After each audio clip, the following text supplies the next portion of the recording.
everyone.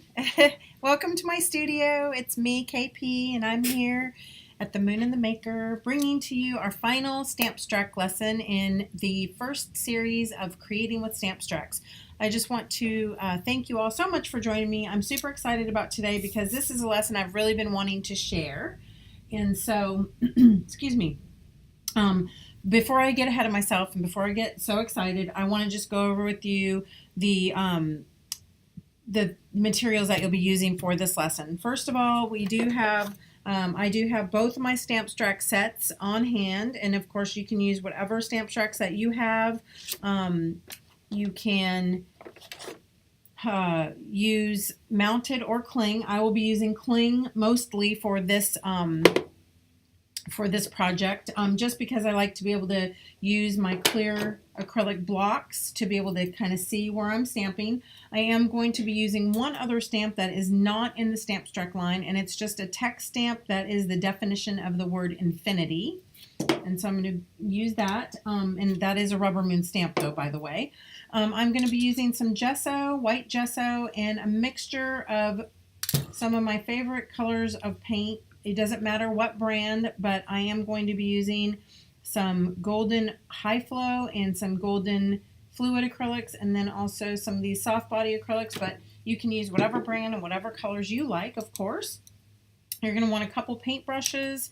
You're going to want an archival waterproof ink pad, and then you're going to want a flat substrate. I recommend something smooth. This is a clayboard like substrate. This is not actually ampersand clayboard, but it is a smooth coated surface on a cradled panel, and this is a 5x5. And then I've also cut myself a few pieces, not peaches, of scratch paper, the same size, 5x5. And I do this so that I can stamp out my composition and kind of decide what I want to do ahead of time. Now, you may or may not have seen some of the paintings that I've done using Stampstracts and creating sort of like little whimsical landscapes. Let me just go over this with you really fast. So these are a little bit larger because I was working on a 6x6 the other day.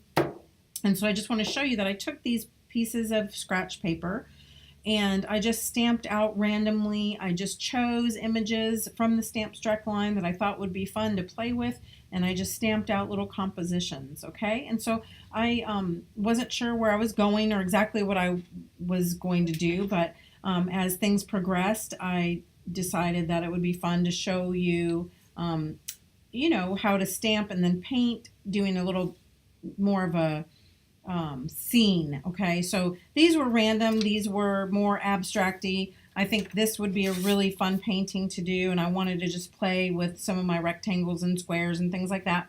And I will save these in a journal for another time, but I started thinking, you know, I really want to sort of do like a little bit of a landscape. So maybe I want to give myself a horizon line and do a little moon or sun off the horizon line with some clouds in the sky and some reflection in the water. And then as that progressed, I thought, well, you know, I've done some of these like this, so maybe I'll just show them how I created a piece like this. And so I stamped it out, and I was like, yeah, that's what I'm going to do. And so I went ahead and I painted myself up one. And again, I was working on a 6x6, but for the demo today, for the video, we are going to work on a 5x5. But I do want to show you the finished sample. And so this is what we're going to create. So I hope that you'll get out all of your materials and you'll paint along with me.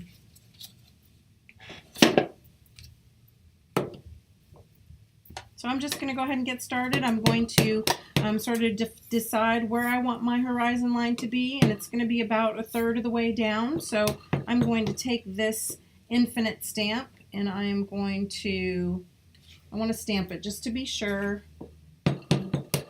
that I got it all inked up, and I'm going to off stamp it a couple times. I just want to make sure I'm going to get a good inking, although I don't necessarily want it to be super dark, because I'm only doing this for texture. It's going to end up mostly being covered up anyway.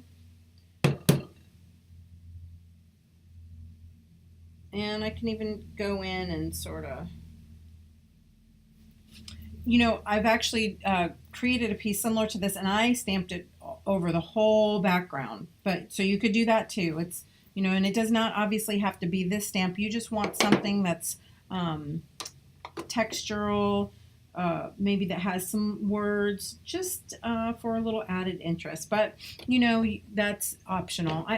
It's whatever you have and whatever you like. So anyway, so the next thing I'm going to do is I'm going to choose my YV stamp. This is just that long line with a little V in it. And I'm going to go ahead and ink that baby up. And I'm going to make this my horizon line.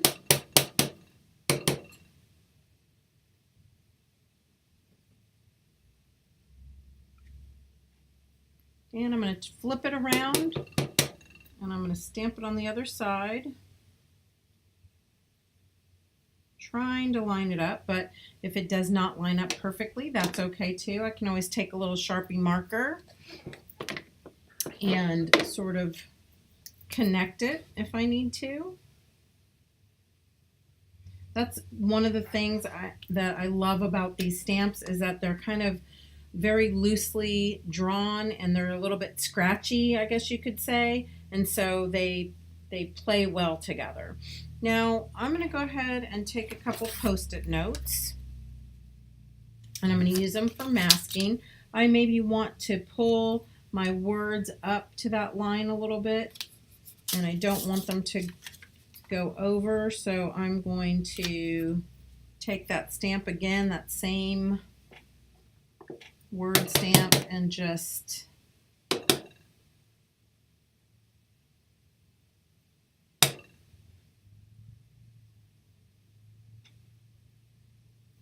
okay, and now I'm going to take these same Post-its and I'm going to flip them the other way and mask it off going this way. And I'm going to take another, now any triangle stamp will work pretty well, or even if you just have some, if you don't have, this is called tri-dots, if you don't have this particular stamp, you know, there's a lot of other stamps that you could use in its place. But I'm just going to make myself a few trees in the background coming up in the horizon.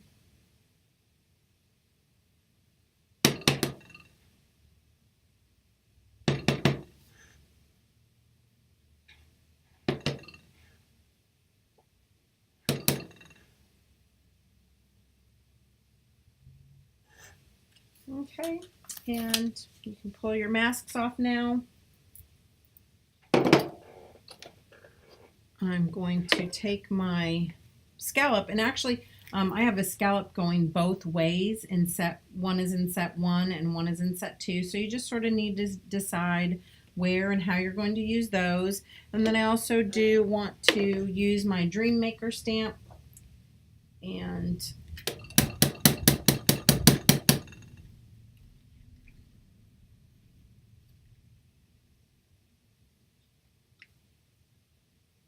stamp that little guy there. I'm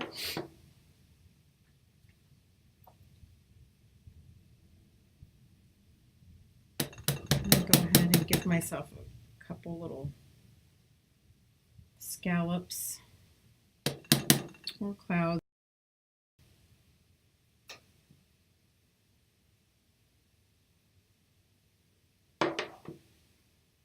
And I think for my final touch, I'm just going to take my little dot maker stamp, and I'm going to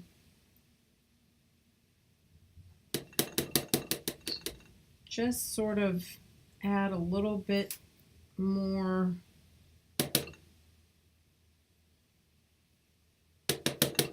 texture. I'm going to mask off again just a little bit because I don't want too many dots on this side, but I just want to give a little bit more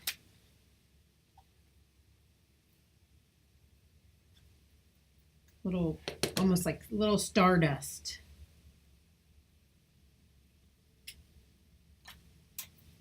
Okay, so now that I have everything all stamped up, you could hit this with a hair dryer if you want to make sure that everything's good and set so that it won't smear. Although, again, if you've worked on these substrates, they're pretty forgiving. So if you do have a smudge or a smear, most likely it will be covered up with paint, or you can also wipe things off with baby wipes. But I'm going to go ahead and hit it with my blow dryer just for a minute.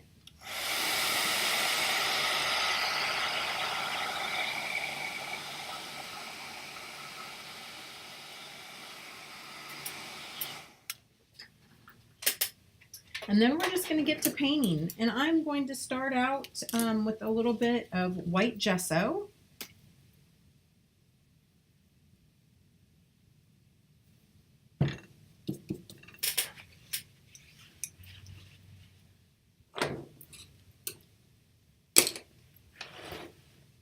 Sorry, I don't know about you all, but when I'm working, I just end up working myself into a little corner. This area that you see right here in the camera is the only clean spot on my desk.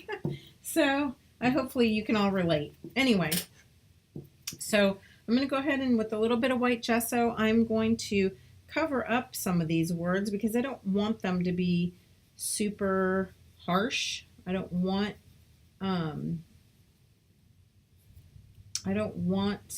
the words to stand out a lot. I just, like I said, wanted it for a little bit of texture and interest.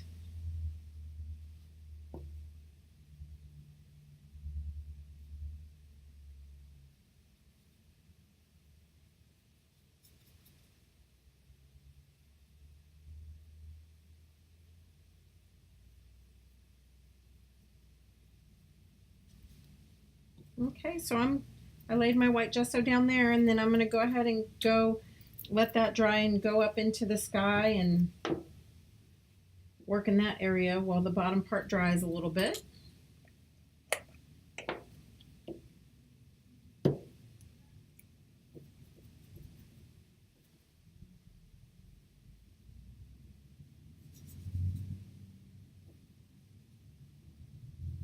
And I'm going to work just a little bit watery. Not super watery, but I want to lay down my first layer of paint in sort of more of a washy, loose way, because I am going to spend a little time just building up my layers.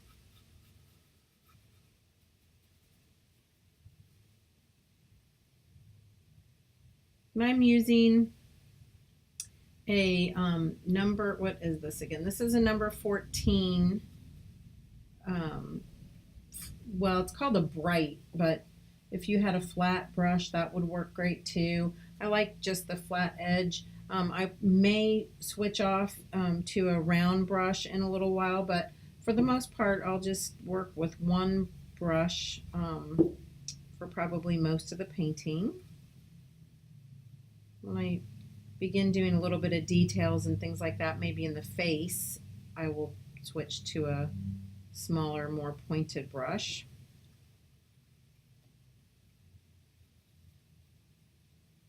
But I like these flat brushes just to lay down color kind of quickly. And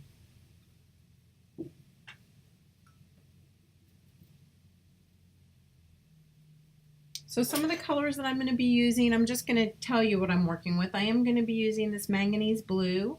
I'm also using a green gold. I will be using a sap green, which is a little bit darker, more of a truer green. And then I am going to use a little bit of this Quin magenta and probably a little bit of yellow.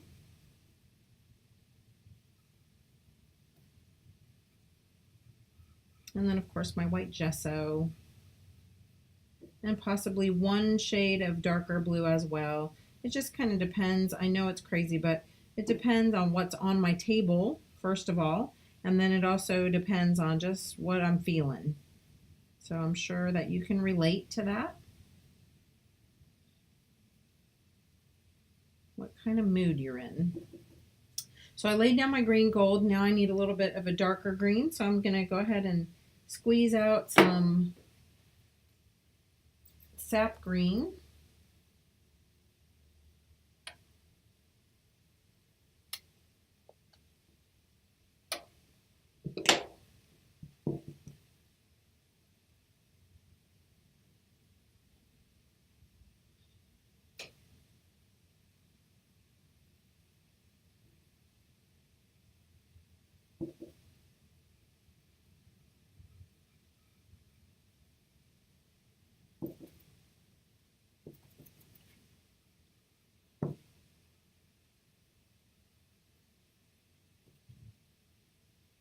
I don't know if you can see, you can't really see me off camera, but what I'm doing a lot of is I'm actually rinsing out my brush and I'm cleaning out the color on my brush, and I'm wiping it on a paper towel and getting my brush dry and clean, and then I'm pulling out some of the color. And I'll just keep working that way and layering and pushing and pulling and blending right on my substrate.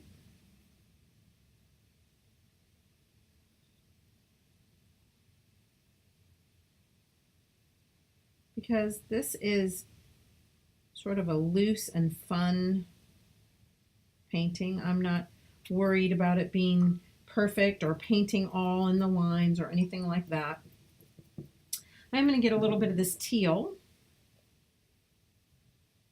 And I'm going to start painting the water now. This gesso is dry enough so I can go in and start layering up my water.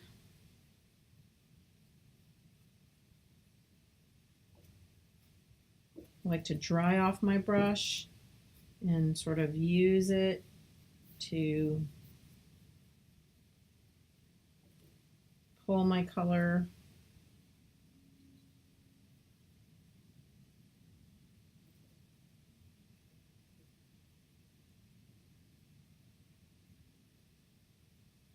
I'm using a very light, feathery touch to sort of just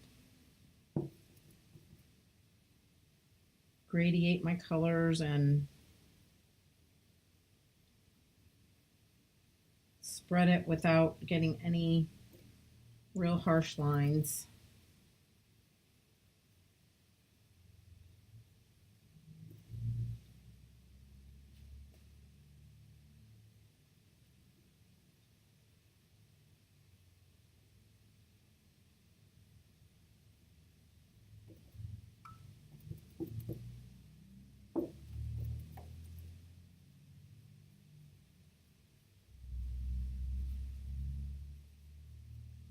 Okay, and again, I'm going to let that dry for a little bit and go back up and start layering more in my sky again. And it's just a continual sort of dance around the surface to get the colors and the gradients that I want. Now, here for some reason it pulled out a little bit of color and left a little bit of a bald spot, so maybe it wasn't dry in that spot. So I'm going to lay down some color there again and hopefully just very lightly.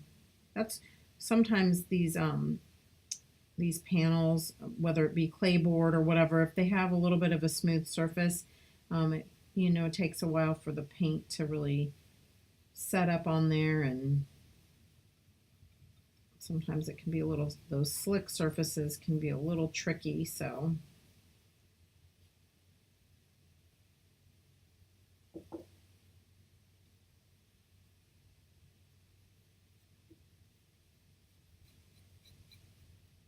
I'm going to go ahead and paint that top little scallop up there, and maybe then just take a baby wipe. I'm going to try this. Take a baby wipe and see if I can pull the color out.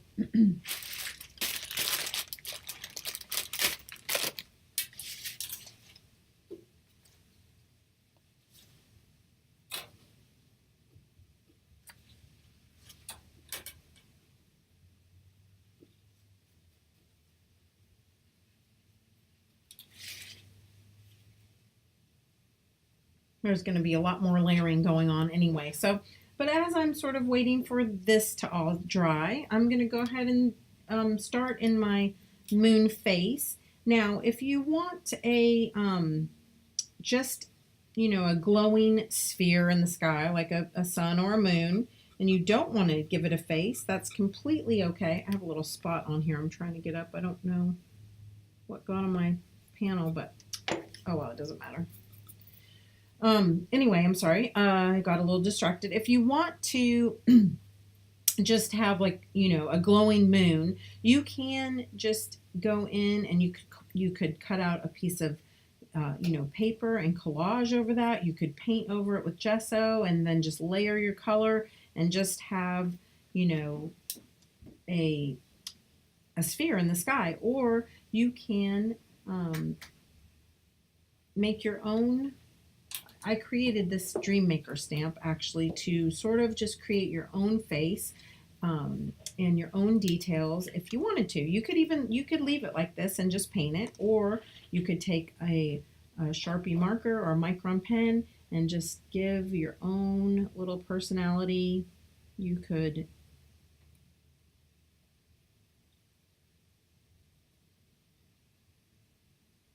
just give a little mouth.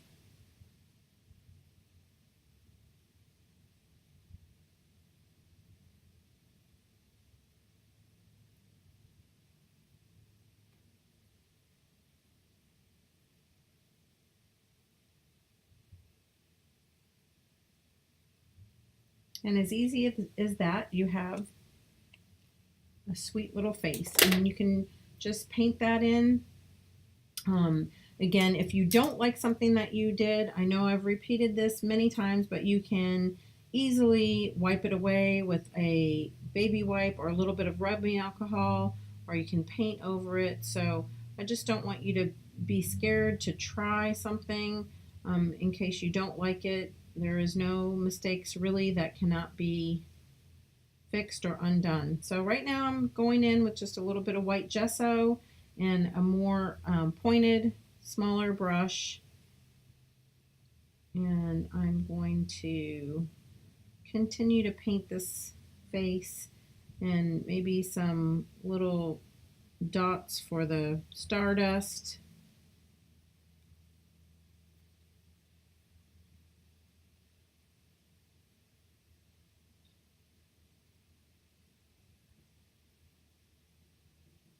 And you just need to decide as you're painting along, like what kind of colors that you want for your moon face. I don't want to do a lot of real bright colors as far as, I'm going to, I guess, stay true to the colors that I'm already using on here. And basically, if it's a moon, okay, then it would be like reflected colors. So I'm going to use my blues, maybe a little bit of yellow, and maybe a tiny bit of magenta or pink for the cheeks and lips. I don't know. Sometimes I do them in grays and blues, and sometimes I do like to add a little bit of color. Again, that just depends on my mood and sort of what colors I already have handy and things like that.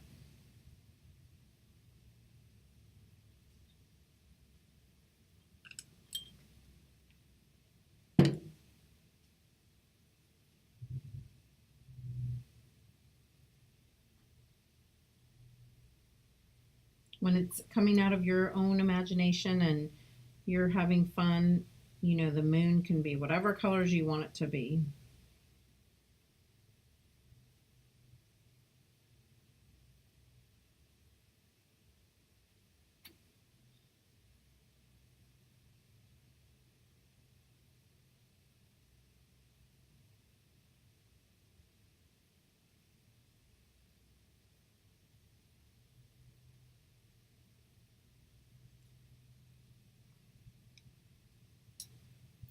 Right now I'm making my brush come to a point and drawing it out a little bit so that I can pull a little bit of that color that I just laid down, pull it up out of the eyelids, and that will help sort of give it more of a more volume, more of a rounded look.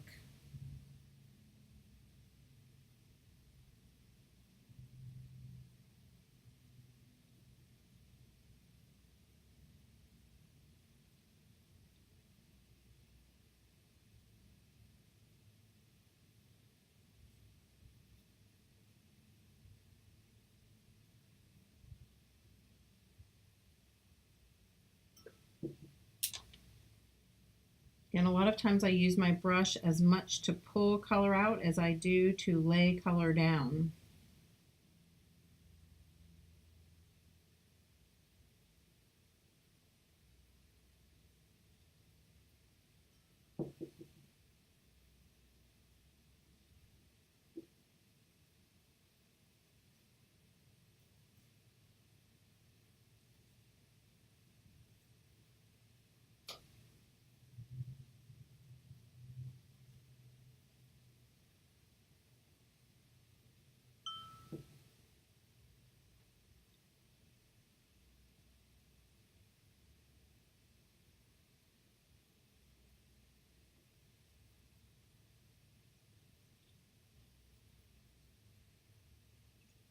So one thing I'm going to do is I'm going to take a little bit of that darker manganese blue, and I'm going to go ahead and, now that this bottom part's dry, I'm going to hit these edges and sort of just deepen and darken the edges of my painting.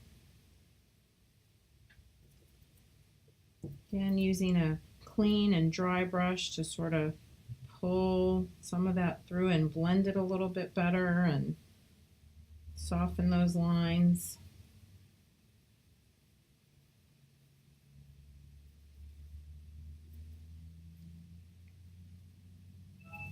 And up here, what would be, I guess, considered the shoreline, if you will, I'm going to just hit it with a little bit of white gesso.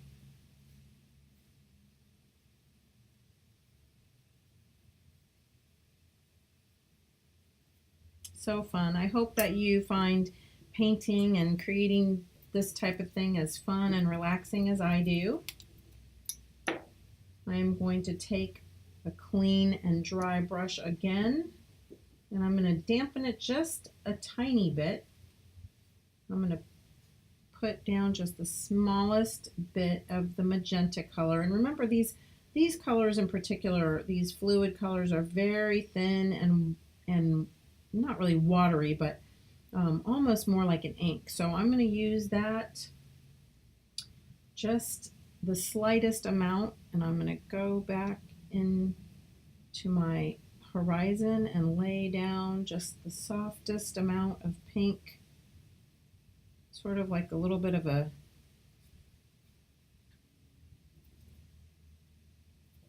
sunset, I guess. Not really a sunset, but you know, like a night sky where the moon's coming in, but the sky is still fading.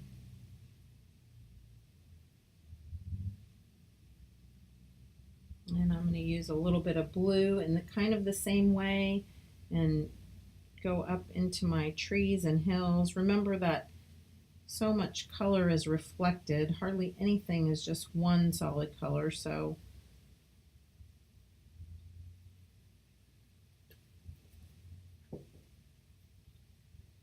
all these tiny nuances and these little bits of color, even if it's so subtle, will just make the biggest difference in your paintings.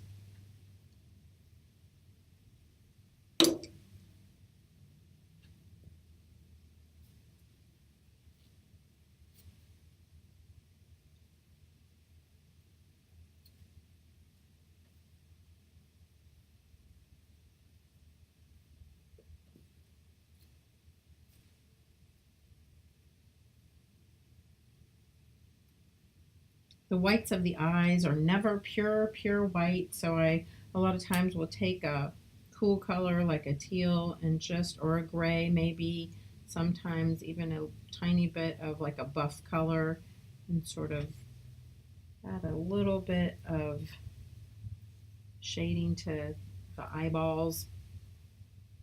And finally, I think I'm going to take a little bit of this dark indigo blue, just the smallest amount, and I'm going to pull some of that in sort of the same way I did the sides here of my water, and I'm going to do a little bit of that up in the sky.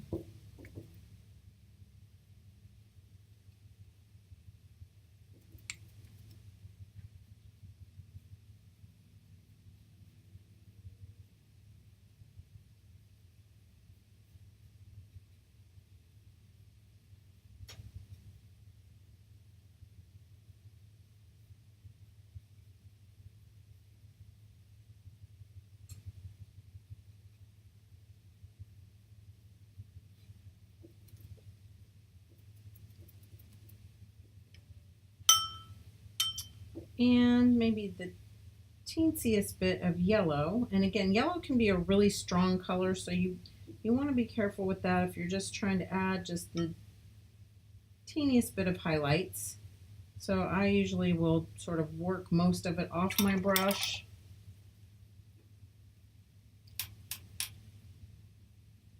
Because I don't want that yellow to be too strong.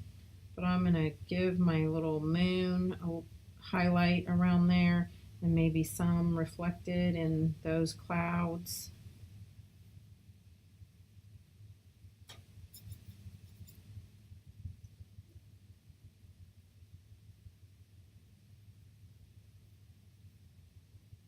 So pretty quickly it's come together.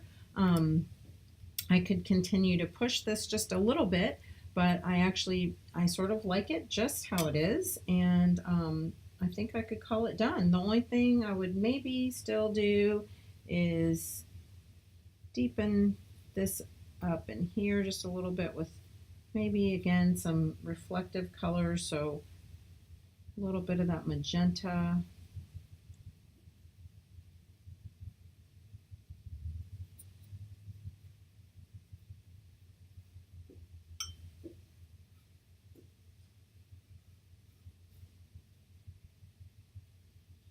You know, of course you could fuss with it for hours, but if you're happy with it at this point, then I say